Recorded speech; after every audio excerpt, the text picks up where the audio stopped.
Friends, infinite Green's में आपका स्वागत है। जैसा कि आप सभी जानते हैं कि अभी स्प्रिंग सीज़न स्टार्ट हो चुका है और हम सब गार्डनर्स के लिए जो स्प्रिंग सीज़न होता है, जो फरवरी मार्च का महीना होता है, वो बहुत ही बिज़ी रहते हैं हम लोग इसमें, क्योंकि गार्डन में बहुत सारे काम होते हैं।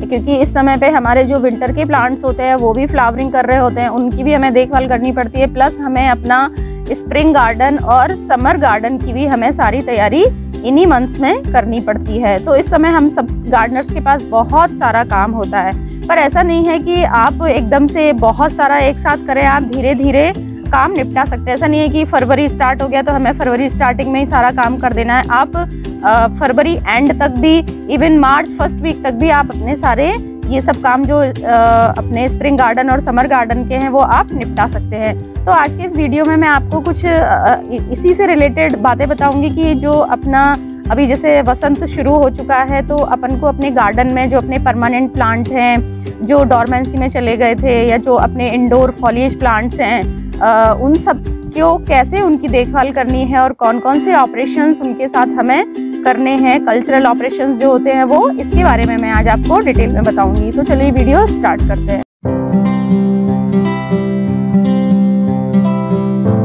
तो सबसे पहला पॉइंट जो हमें ध्यान में रखना वो ये करना है कि क्योंकि अभी तक हम इन पौधों को बिल्कुल भी इनका ध्यान नहीं रख रहे थे। हमारा सारा जो कंसंट्रेशन था वो हमारे विंटर गार्डन पर था। तो ये देखिए इसमें कितनी सारी ये ड्राई लीव्स अपने आप ही झड़ के इसमें इकट्ठी हो गई हैं। तो हमें अपने जो प्लांटर्स हैं, जो पॉट्स हैं, उनकी हमें क्लीनिंग कर देनी है। कोई भी कचरा उसमें पड़ा है या कोई भी वीड उसमें उग रही हैं, कोई भी अनवांटेड प्लांट्स हैं, तो वो सारे हमें हटा देने हैं। इस तरीके से इस काम को करने के बाद हमें उनकी जो सॉइल है उसकी टर्निंग करनी है, या जिसको हम गुड़ाई कहते हैं, हमें थोड़ी थोड़ी गुड़ाई कर देनी है। ये मेरा टिकोमा का प्लांट है, इसमें येलो कलर के बहुत सुंदर फ्लावर्स आते हैं। ये देसी वाला है, देसी टिकोमा जो होता है इसमें बंच में फ्लावर आते हैं। तो इस तरीके से हमें इसकी गुड़ाई कर देनी है, अच्छे से सॉइल की टर्निंग कर देनी है। थोड़ी बहुत जड़ें ऊपर वाली डैमेज होती हैं तो कोई प्रॉब्लम नहीं है, उससे पौधे को हमारे कोई नुकसान नहीं होता है। तो ये तो हो गया हमारा सबसे पहला पॉइंट कि हमें सबसे पहले अपने जो प्लांट है उसके साथ ये करना है। दूसरा पॉइंट आता है कि हमें जो जितनी भी उसके ऊपर ड्राइड लीव्स हैं, डैमेज लीव्स हैं, उनको हटा देना है। जैसे आपके जो भी प्लांट होंगे उन पे बहुत सारी इस टाइम पर येलो लीव्स होंगी, बहुत सारी डेड ब्रांचेस हो जाती हैं, तो उन सबको आपको हटा देना है। जैसे ये इसमें बहुत सारी ऑलरेडी पीली पड़ी हुई थी पत्तियाँ, और कुछ इसमें प्लांट पर भी हैं जैसे, तो इनको हमें हटा देना है। जैसे वो देखिए वो मधुमालती का प्लांट है मेरा, उस पर भी बहुत सारी हैं येलो लीव्स हैं। ये कुछ ड्राइड लीव्स इसमें ही रखी हुई हैं, इन सबको हमें अच्छे से क्लीन कर लेना है। उसके बाद हमें करना है सबसे मेन जो इम्पोर्टेंट पॉइंट होता है, प्रूनिंग अपने प्लांट की। जो प्रूनिंग अगर आप करेंगे तो जो अभी जैसे इनका जो अभी का जो महीना है, फरवरी का जो टाइम है, वो प्लांट्स के लिए बहुत अच्छा होता है। इस टाइम पे इनका ग्रोइंग पीरियड स्टार्ट हो जाता है। आप देख रहे होंगे वीडियो में कि प्लांट अपने आप इस पर न्यू ग्रोथ दिखने लग जाती है। आप देखिए ये छोटी सी ये ग्रोथ, ये देखिए ये न्यू ग्रोथ आपको नज़र आने लगेंगी अपने आप। तो अगर आप इनकी प्रूनिंग कर देंगे तो ये जो ग्रोथ हो रही हैं ये और अच्छे से हो पाएगी, मतलब प्लांट आपका अच्छे से ग्रो करेगा और नंबर ऑफ़ ब्रांचेस बढ़ेंगी आपकी। तो जो फ्लावरिंग है वो आपको बहुत अच्छी इस प्लांट से मिलेगी। तो आपको प्रूनिंग ज़रूर करनी है। प्रूनिंग करने में बिल्कुल भी यूँ नहीं सोचना है कि अरे हमारा प्लांट ऐसा मतलब विदाउट ब्रांचेस हो गया या पूरा हमने ख़राब कर दिया, ऐसा कुछ नहीं है। आपको एकदम बेझिझक प्रूनिंग ज़रूर अपने पौधों की करनी है। जैसे आप देखिए ये आप 1/3 पोर्शन अपने प्लांट का कट कर सकते हैं। जितनी आप प्रूनिंग करेंगे उतना ही आपका जो प्लांट है उसकी शेप सही रहेगी और वो बुशी बना रहेगा, उतनी ज़्यादा आपको फ्लावरिंग देगा। तो इस तरीके से आपको प्रूनिंग ज़रूर करनी है। और प्रूनिंग से जो भी आपकी ब्रांचेस निकलती हैं उनकी आपको अगर कटिंग लगानी है तो आप कटिंग लगा सकते हैं। और जो लीव्स जो निकलती हैं जितनी भी, उनको आपको फेंकना नहीं है बिल्कुल। वो आपके गार्डन के लिए बहुत अच्छा एक टॉनिक का काम करती हैं। सारी लीव्स जितनी भी आप अभी प्रूनिंग करें अपने गार्डन में परमानेंट प्लांट की, वो सारी लीफ आप कलेक्ट करके रख लें। और या तो आप उनको आप अपने कंपोस्ट बिन में यूज़ कर सकते हैं, या फिर आप जब ग्रो बैग्स भरेंगे, समर वेजिटेबल अगर आप वेजिटेबल्स भी ग्रो करते हैं अपने गार्डन में, तो जब आप ग्रो बैग फिल करेंगे तो उस समय बेस में आपको रखने के लिए वो पत्तियां बहुत काम आएंगी, या आप उनको लीफ मोल्ड भी आप उनका प्रिपेयर कर सकते हैं।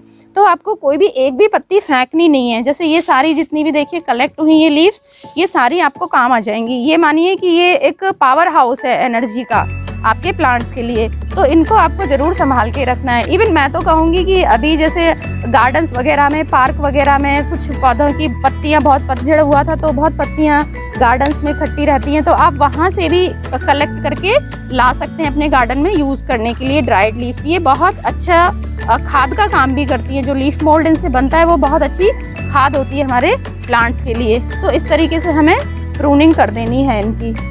तो ये देखिए ये मेरा अपराजिता का प्लांट है, इसका मैंने वीडियो भी शेयर किया था। उस समय कितनी आर्क इसके लिए प्रिपेयर किया था, तो उस समय पर इसमें बहुत अच्छी फ्लावरिंग हो रही थी। अभी कुछ भी नहीं है, देखिए पूरा इधर से तो ये जो ब्लू वाली बेल है वो तो बिल्कुल ही सूख चुकी है।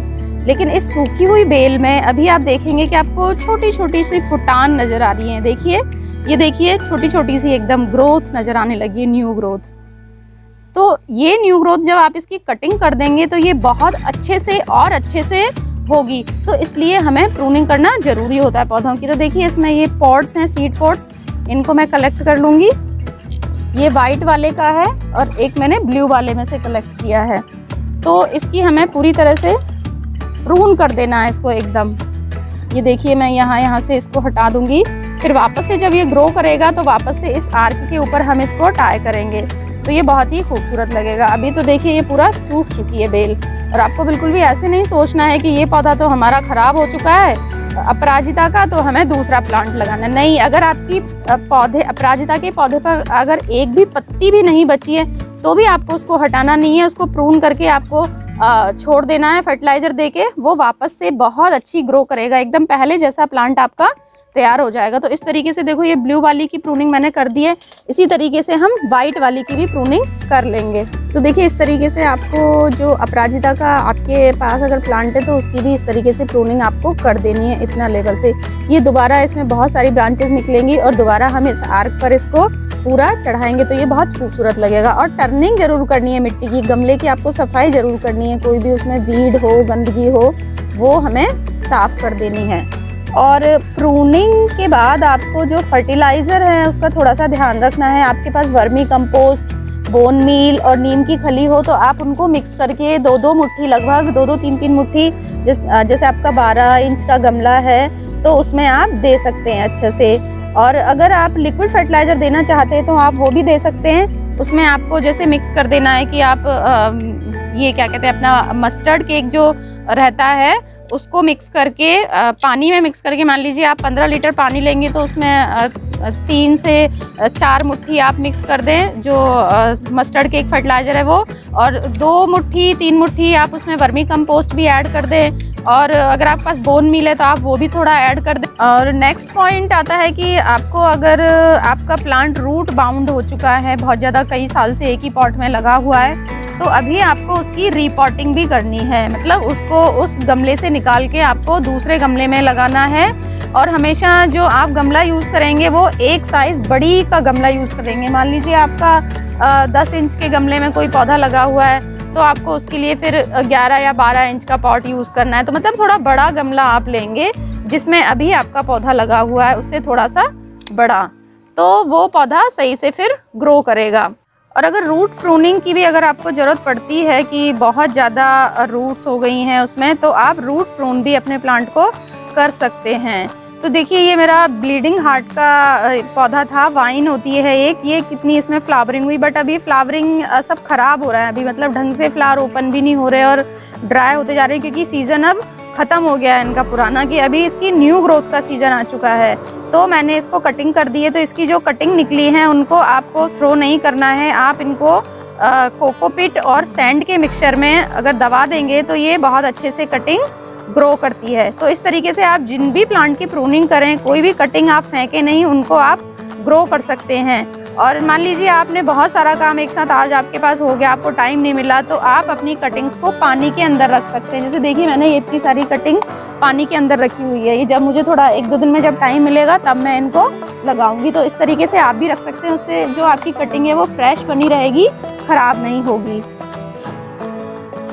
और अगर आप वेजिटेबल्स ग्रो करते हैं अपने गार्डन में तो उनकी तैयारी भी आपको अभी शुरू कर देनी है कि आपको अभी समर में जैसे आप लौकी, तुरई, करेला, टिंडे, भिंडी, बैंगन ये सब चीज़ें आप लगा सकते हैं। तो इनके लिए भी आपको अगर आप पौध तैयार करना चाहते हैं तो आप इसी समय पे पौध तैयार कर लें, तो आपकी जो वेजिटेबल है वो टाइम से आपको फ्रूटिंग देगा, उसकी फसल टाइम से तैयार हो जाएगी। तो ये सभी चीज़ें आपको जो स्प्रिंग गार्डन की तैयारी के लिए ज़रूरी होती हैं वो आपको अभी कर लेनी है।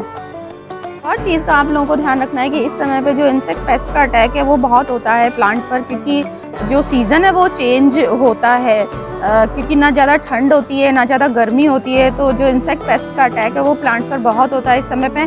तो आप टाइम टू टाइम अपने प्लांट्स पर अगर आप ऑर्गेनिक यूज़ करते हैं तो नीम ऑयल का स्प्रे करते रहें, जिससे आपके प्लांट जो हैं वो ख़राब नहीं होंगे, सही रहेंगे। तो फ्रेंड्स, मैंने जो आपको जो भी पॉइंट्स बताए उनको ध्यान में रखते हुए अगर आप अपने समर गार्डन की और स्प्रिंग गार्डन की तैयारी करेंगे तो आपके जो गार्डन है वो बहुत अच्छे से फ्लरिश करेगा और वेजिटेबल्स भी आपको अच्छे अच्छे मिलेंगे अगर आप वेजिटेबल ग्रो करेंगे टाइमली तो। और कुछ जो फ्लावरिंग प्लांट होते हैं वो अगर आप अभी तक नहीं अपने गार्डन में ग्रो किए हैं तो अभी भी नर्सरीज़ पे मिलते हैं, जैसे साल्विया है और अपना बिगोनिया, जरबेरा, जिरेनियम और क्या कहते हैं ये बर्बीना, ऐसे बहुत सारे फ्लावरिंग प्लांट है। डायंथस जो अभी भी अगर आप नर्सरी से खरीदेंगे तो 1.5-2 महीने तक आपके साथ रहेंगे वो प्लांट और अच्छी फ्लावरिंग करेंगे, तो आप ले सकते हैं। तो फ्रेंड्स, अगर आपको मेरा ये वीडियो अच्छा लगा तो आप मेरे चैनल को सब्सक्राइब करें, वीडियो को लाइक एंड शेयर करें और जो भी आपकी क्वेरीज हों उनको आप कमेंट बॉक्स में डालें। Thanks for watching. Happy gardening.